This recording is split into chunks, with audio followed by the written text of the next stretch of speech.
I think when I was saying sacrifice, what I was wondering about was actually the possibility of there being some kind of, and this is quite speculative, but I'll roll it, like eco-fascism, where enough people of a, for example, vegan mindset get into a position of power that it becomes instantly illegal not to follow this diet.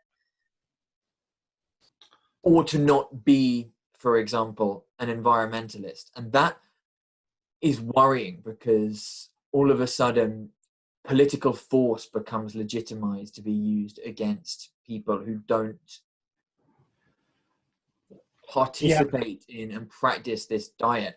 And I'm not saying that is where we are now, but I think sometimes what the vegan movement gets criticized for, and I think rightly, is it's portraying itself as being good against evil, and if you're not on board, then you are an animal-hating butcher. And I don't think you guys are that. We've had some quite nuanced conversations about veganism, but that is part of the image that veganism has, and I think also that people who aren't vegan also hold to it, which is a problem in itself, that these are those guys who don't eat animals and dairy and milk and who think they're better and who want to come over here and tell me what to do. And when it comes to thinking about how we eat in future and how we might steer the ship of humanity towards a more sane, and I think it's appropriate to call it a sane, more sane eating future, we wonder what are the methods we use to get there? How do we get people on board, and how do we deal with people who aren't 100% down with the vision? Well, I remember you mentioned traditions, and yes, they are the heritage of so many generations behind us, and we create so many emotional memories around these traditions, right? And when you tell people, please don't eat a turkey for Thanksgiving or Christmas, they automatically say, like, why not? No, like, I have experienced this for many years of my life, surrounded by family. It is not, it's not a thing that you can tackle by putting a law against it or bringing a bunch of data and charts demonstrating how your turkey is killing wildlife and deforesting the planet and sending people to the hospital. You know, like, you can show, like, try to show all of this information, like we do the geese for this pate thing, no? Like, here's the all information, like, stop killing the planet, you're the evil one. You won't go through the emotional life of this person life view. So what you describe as tradition, it is very hard to tackle. But having said that, traditions are known to evolve. They're not the same exact thing, huh, that in the origin. So yeah, it's difficult to impose this to somebody, especially when you're talking about traditions of the indigenous nations, that you want to impose something, no? Like, they have been one of the populations in the world that have been more imposed throughout history. So I guess that we're not trying to tell people, okay, if you're hungry, don't eat whatever you can to survive. We're talking more about the Western civilizations. Even Mexico is a Western civilization. India is a Western civilization. They might have, like, clusters of traditions, like you said, no, traditional point of views. I know for a fact that Gandhi said something that is not even applied in India. Like Gandhi said, this leap of humanity can't be accomplished by law.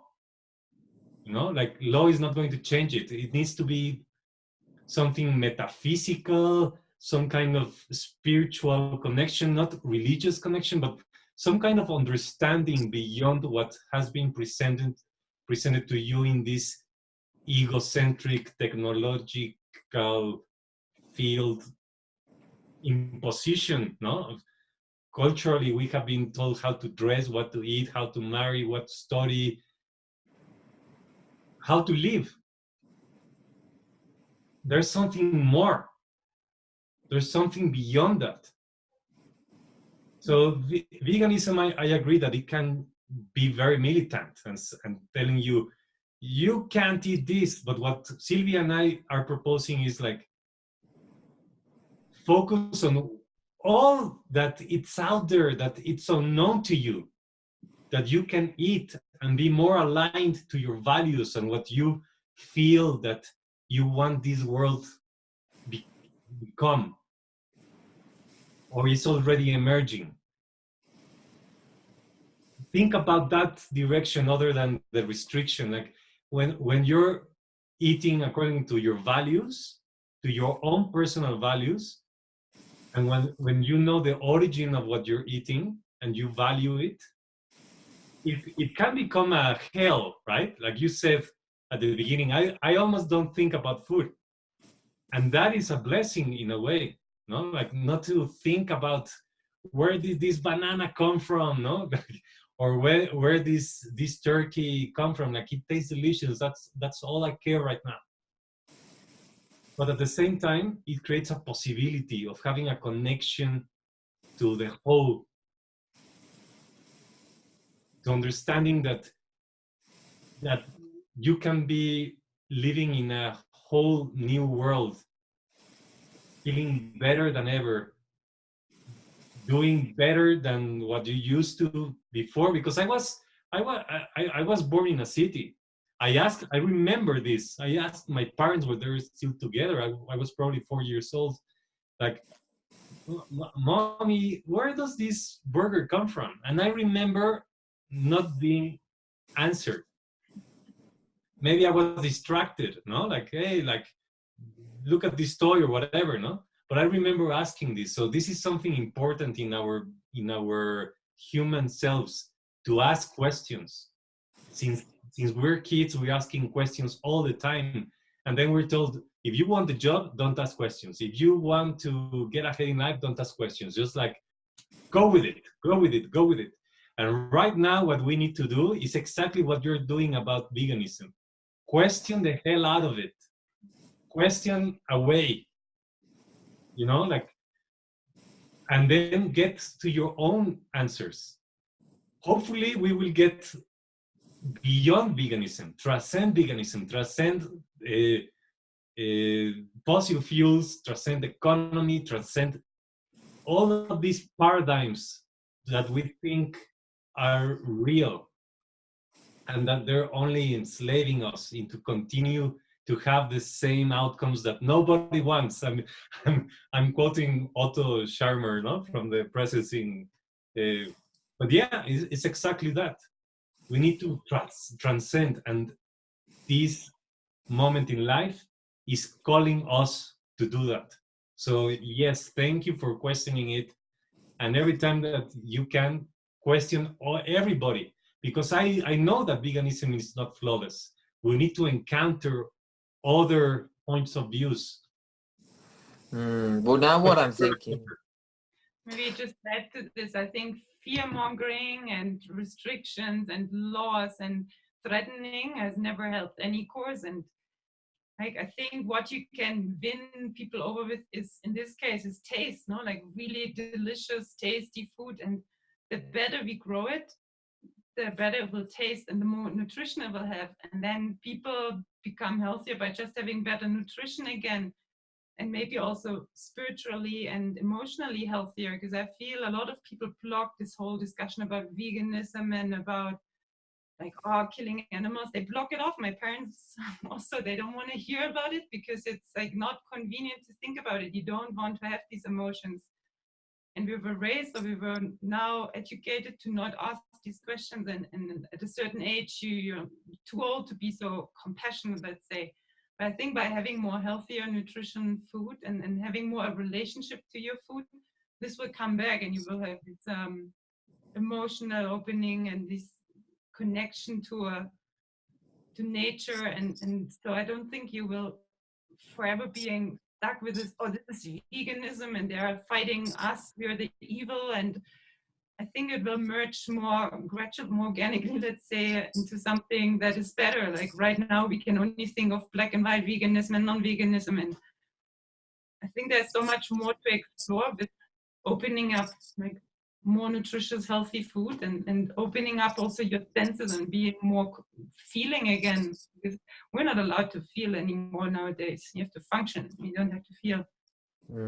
I like that. Something that's coming to mind now, which is something we've discussed before, is this concept of ecotopianism, which is something that my friends Alexander Bard and Andrew Sweeney are working on at the moment. I've spoken to both of them recently on the podcast. And I think I watched one of those. I think if I were to summarize, I mean, it's complex, but one of the points that they're making that I think is quite valid is that a lot of the current thinking and activism going on in, say, in this green environmental space comes from a place of criticism, which ultimately just means it instigates fear. And what we need, as much as that, is the actual positive vision that says, guys, this is what we're going to do. We're going to be over here doing this. You can come over and do this with us, and it will be epic. It will be awesome. You'll feel better doing it. But you don't have to come. But if you come over with us, it'll be good. And that stands in contradistinction to, or rather just regular distinction, I don't know why I said that, to fear-mongering, to the planet is going to die if we don't take action. We are killing and murdering animals. Now, these might be true claims, but their value as human motivators is at least only partial. I know something interesting that's happened recently with, I think Alexander had a debate with someone in Sweden from the Green Party. He was taking a more ecotopian perspective, or she was taking the environmentalist perspective. So more like, I guess, in line with how we are damaging the world and how we need to change it. And apparently the person was like said afterwards, this is exactly what we need. We need debates within the Green movement about what things look like, rather than it just being a coherent voice of everybody shouting and saying it's fucked. We move beyond that. As you almost said, you use the language of transcend. We transcend the state where we're aware that we've got a problem and everybody is terrified of the problem and talking about the problem, but not actually coming up with solutions to the problem other than solutions that come down to pointing fingers and blaming. And I think it's a really exciting position to be in. And that's what I think I see in you guys, is this sense of utopianism. When you speak about food and the possibilities, I feel a passion and a positivity there, which is nice, rather than an attempt to shame others about the way that they're eating. It feels more like, this is great, try it. Now I remember I didn't see your episode. I read something that you shared with us, and it had some image of el Bosch or El Bosco, and this has been going in our humanity lifeline, not my Jorge lifeline, since before the Bible, no? The Genesis, like the garden. Like, this is something that comes from so many generations, millions of people before us in my lifeline, millions. it's not something about Jorge and Sylvie's passion. Like, we have it. We know that we need to work with nature. We know that we have been part of the oppression system. We were born in it. We're trying to get out of it, and to get into what? That's to be answered, right? The ecotopian part of it. I like what you said about, like, not only have these values that are respected or expected out of you when you get questioned about what do you think about nature, but make it like part of your action, like in your life, like put your life where your words are, and make it real every day. And what is more real than waking up every morning from the place that you rested, have a peaceful rest, restoring all your cells in your body, having these dreams that can connect you to something beyond of what you experience with the eyes open every day. And just like stretch and walking out and find yourself amongst the abundance that this planet was designed for.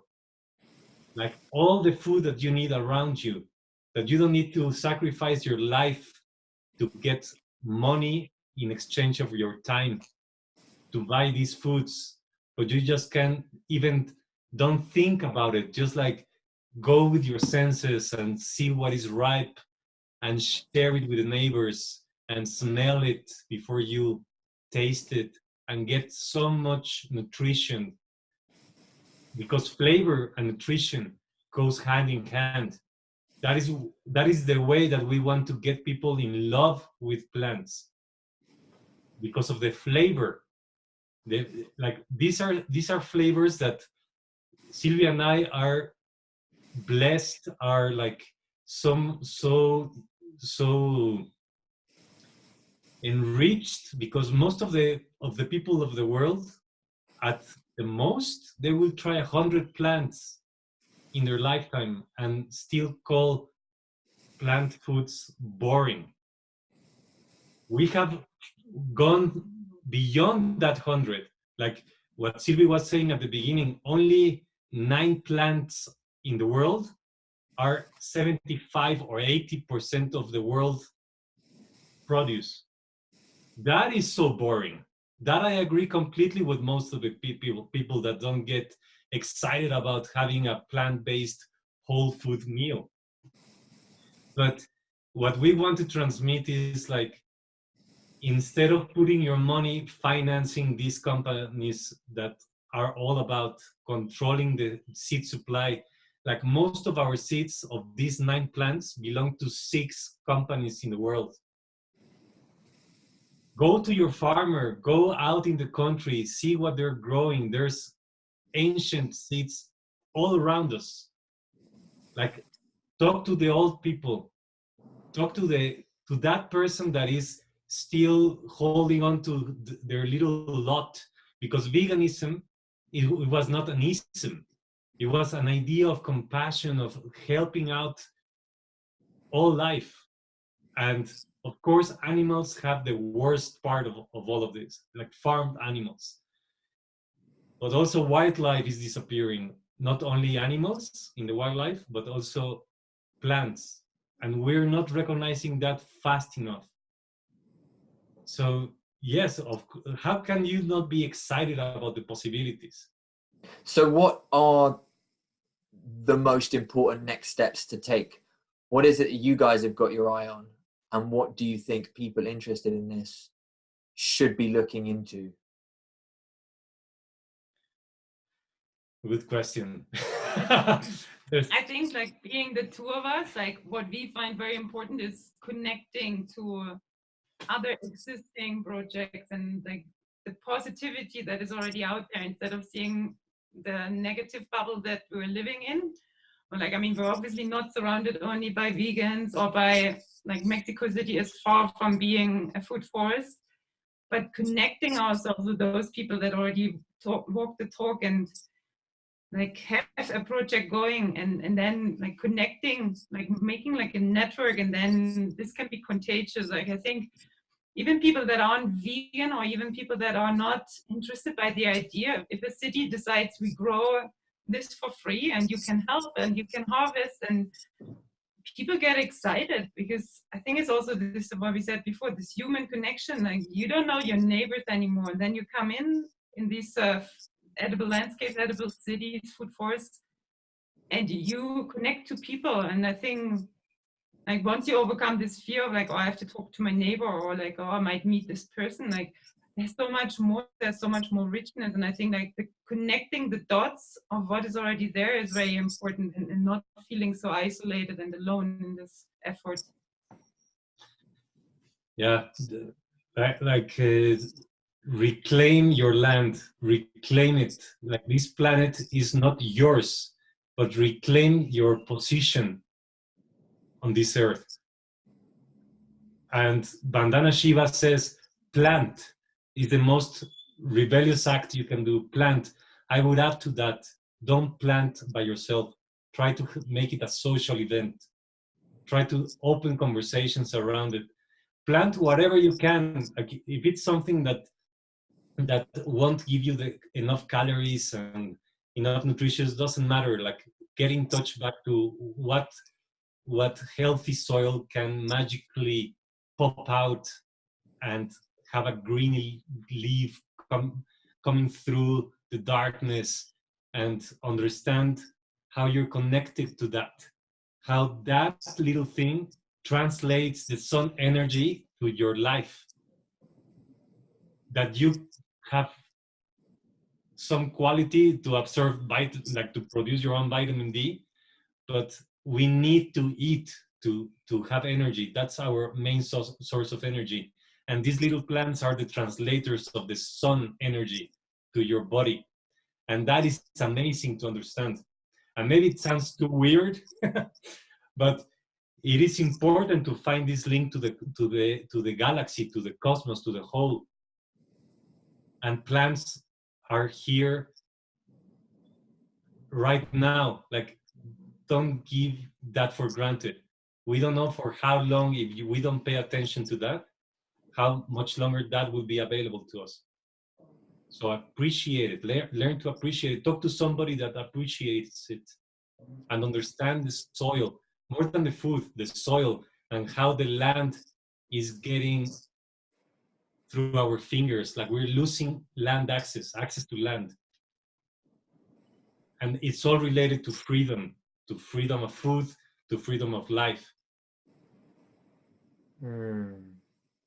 It sounds like there's an inner connection with food as that which sustains us, and itself is sustained by a wider ecosystem, and creating a deep connection with that might be a powerful inner resource from which to begin acting outwards. I wonder what the next steps acting outwards are. You know, you've mentioned these community food farms or food forests a couple of times. Mm-hmm. What are these? I'm not familiar with them, really. Well, the term comes from your country, and it is something in our collective subconscious, maybe, because it has been all around our history as humans. Like you can find them in the Amazon. Like there's these studies called Terra Preta in the Brazilian area, and it is basically mimicking the structure of a forest, which has 7 layers. Of course, I'm describing it schematically, right? But nature, we have been fortunate enough to be inside of a primary forest, a forest that was not designed or not called a forest by men and women saying, oh, let's plant a bunch of trees and let's go to the forest, and everything is like in straight rows and everything is like perfect and pristine and excellent for photo opportunities. That's not a forest. That's a man-made or women-made forest, a person-made forest. Like a food forest is kind of like an in-between, like saying, okay, observe how a forest is structured. But in that forest, usually you don't know what is growing. You don't know what to eat, right? Like you're like, okay, like maybe if I eat that, I will die. So food forest designers know about plants, know which can be the highest layer, sorry, and that will become the canopy, right? And then shorter trees would be the second layer. Then bushes, shrubs, then cover crops, then roots, and also the ones that climbers. The vines. The vines, yes. And herbaceous layers. Exactly. So all these layers are the structure of a forest, but you select which plants you're going to put in biodiversity, like polyculture, that will feed you not only nutritiously, but full of flavor. And depending on the weather that you're living and the commitment that you have, because for a food forest to be thriving, it takes 4 to 7 years. But this is the important part. You let it be. There has been food forests found after centuries that are thriving without any human input. And in these places, they have found these seeds that preserve all these flavors and all these nutritions that are adapted to thrive in those conditions that can be similar to the conditions of your place of origin, or where you decide to move and say, okay, I can use these seeds that can thrive through the weather, through the drought, that I don't need to pay patents, that I don't need to put any fertilizers, because the whole food forest is self-fertilizer, self-fertilizing.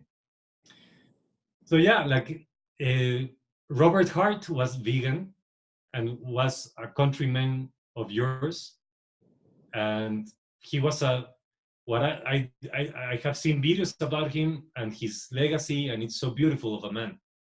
And there's another guy, Martin Crawford, that now is thriving in your country. He's part of the Schumacher University, and he has hectares of 500 different plant species in his food forest. But I think if people only think, oh, I need to have this huge plot of land available, it's obviously not feasible for everyone. The best would be if more common land was available to do this, for a community to work on it. Or it could even start with a backyard, with a small garden, like with some, like even a private land, and opening it up to the public or to your neighbors at least, and then growing with your neighbors different varieties, like not everyone growing the same, and then interchanging. And even in a small plot of land, you'd be surprised, but you could have all 7 layers of a food forest, as long as you can grow a tall tree somewhere and then all the other layers surrounding it. It's amazing. And there is actually a guy in the US called Rob Greenfield, and he has like really, how do you say, fostered this? Like he went to Florida and said, I will forage and grow my own food for 1 year. And the way I do this is not by having a huge plot of land to cultivate, but I just have a little bit of a garden, but all the neighbor gardens, they have enough available and enough land for me to grow a variety. And so he inspired them to start growing. Of course, Florida is blessed with good weather, and like you can grow a papaya tree and with fruit on it in less than a year. But he made it with, like, let's say 15 neighborhood gardens or plots, and he could grow pretty much all his food plus the ones he foraged around and like went somewhere else. But it's amazing, like what you can do in just a year, like getting it started. You won't have a forest in a year, but you have definitely edibles in a year. And the community aspect of this is the key difference, because of course you can have your own private food forest, but that would mean owning the land, right? And the community part is important, because if you go to your government office and say, I want to have a food forest in the park of my neighborhood, they will tell you, oh yeah, like go eat more mushrooms where you come from right now, no? But if you have the power of numbers sharing this vision, this is happening all around the world, like communities that are integrated by women that are mothers. An angry mom that sees their children obese, full of these kind of reactions, food allergies, and don't have money to get access to good food,